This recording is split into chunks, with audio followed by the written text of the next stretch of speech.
come le guerre, ma anche e soprattutto si è parlato di diplomazia dei cosiddetti miliardari, ovvero di quegli interessi economici e soprattutto tecnologici che vanno in qualche modo a intersecare le due superpotenze. Intanto ringrazio e saluto Bruno Siciliano, professore di robotica all'Università Federico II di Napoli, per essere con noi questo pomeriggio. Grazie professore.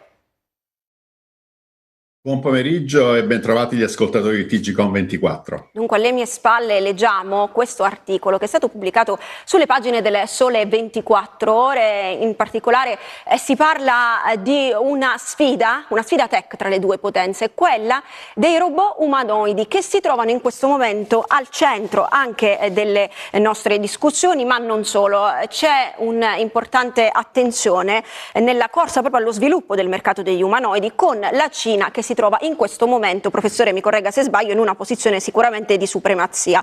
È una situazione che in qualche modo gli Stati Uniti soffrono perché comunque hanno necessità di avere un rapporto stretto con la Cina per acquisire poi quei componenti che sono necessari alla realizzazione di questi robot? Sì, certamente la Cina ha visto una accelerazione tecnologica spaventosa negli ultimi 2 o 3 anni.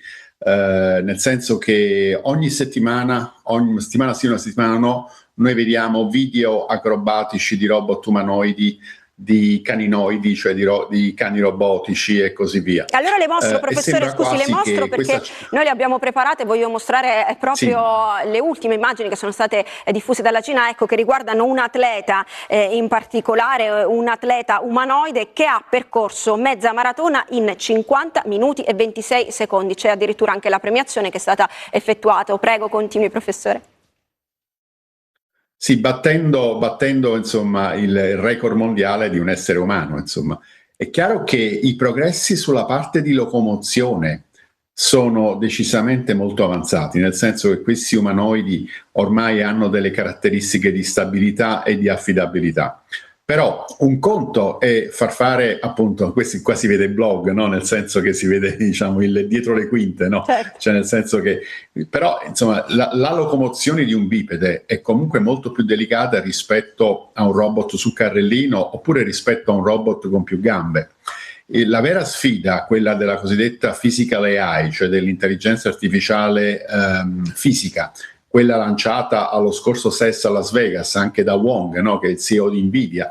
Nvidia è l'unica società che a oggi ha fatto profitti nel campo dell'intelligenza artificiale. E quindi c'è questa sfida che ha lanciato. Nel caso della robotica prevede anche di risolvere alcuni problemi relativi alla manipolazione di oggetti e alla coabitazione in ambienti cosiddetti antropici, cioè in ambienti coabitati da esseri umani.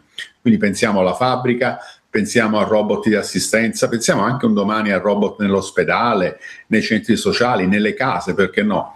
È chiaro che dovremo passare attraverso una serie di sfide. Certo. Io spesso, a proposito dell'articolo che leggevo, no? Insomma, sullo sfondo Sole 24 Ore, Sì. io ho parlato quasi di un effetto sandwich che viviamo in Europa e in particolare in Italia. Cosa voglio dire? Da un lato c'è sempre stata la mentalità diciamo, spregiudicata di investire in imprese ad alto rischio e alto guadagno, tipico del sistema finanziario americano, quello del venture capital, no? Quindi pensiamo per esempio alla Silicon Valley oppure alla zona, diciamo, di Boston, Cambridge e così via. Dall'altro però c'è stato uno sforzo governativo cinese con miliardi di dollari investiti in questo settore. Ecco, questo è ormai un po', lei sottolinea cinesi, la differenza di approccio, professore, dunque, tra le due superpotenze? Sì, esattamente. E allora noi italiani, noi europei, che ruolo dobbiamo assumere? Cioè noi abbiamo una grossa chance, perché è chiaro che così come utilizziamo su vasta scala la tecnologia, la maggioranza degli smartphone, anche quelli disegnati negli Stati Uniti, prevedono l'utilizzo di hardware di tecnologia cinese, perché loro sono in grado di produrre tecnologia affidabile a costi più bassi. E quindi, diciamo, qual è il ruolo? Il ruolo è quello di integrare questa tecnologia a misura dell'essere umano. Ecco. Cioè, l'Europa ha una tradizione, come dire, di 2 millenni, no? Diciamo, quelle che sono state poi le grosse rivoluzioni scientifiche, no? Pensiamo, diciamo, all'evoluzione copernicana, all'evoluzione darwiniana e così via, sono avvenute in Europa anche per, diciamo, diciamo, secoli e secoli di storia. Quindi, diciamo, nulla vieta nell'utilizzare il meglio della tecnologia cinese, ma questo è vero per gli europei, è vero anche per gli americani probabilmente. E lei Però, tocca un punto diciamo, chiave. noi dovremo... Che è proprio quello dell'integrazione della tecnologia, è quello un po' esattamente. che le chiedo è proprio questo, perché poco fa guardando quelle immagini si parlava un po' della superiorità addirittura rispetto, ecco, e del fatto che abbia in qualche modo anche avuto la meglio sull'uomo. Le chiedo se davvero in un minuto che abbiamo ancora a disposizione questi robot potranno in qualche modo arrivare a sostituire addirittura l'uomo, o dobbiamo appunto leggere questo avanzamento tecnologico come un supporto, come un aiuto della tecnologia all'uomo? Ma in Cina ci sono già le cosiddette dark factories, no? In cui ci sono solo robot umanoidi che producono. Però appunto un conto è il contesto di sostituire il lavoro umano, diciamo, pericoloso, faticoso, stressante, alienante con un robot umanoide. Però, diciamo, la sfida è quella di avere un robot umanoide di tipo companion, cioè che possa fare dei lavori assieme all'essere umano. Cioè l'essere umano si affiderà al robot umanoide per quella parte fisica delle mansioni, di qualunque queste siano, in modo da, diciamo, guidarlo con la propria intelligenza naturale. Questa, diciamo, è la vera sfida della tecnologia. E noi in Europa, per tradizione, per quello che potremmo chiamare il cultural heritage, cioè il patrimonio culturale che abbiamo tramandato nel corso diciamo, dei 2 millenni, abbiamo la chance di integrare questa tecnologia a misura uomo, che in Cina non possono fare, perché il ruolo della persona in Cina le persone sono numeri. In America, diciamo, in qualche modo le persone sono anche legate al proprio stato, l'individuo è legato al proprio stato sociale e anche alla disponibilità finanziaria. Questa è una sfida una che volta noi si diceva che l'America innovava, la Cina replicava e l'Europa regolamentava.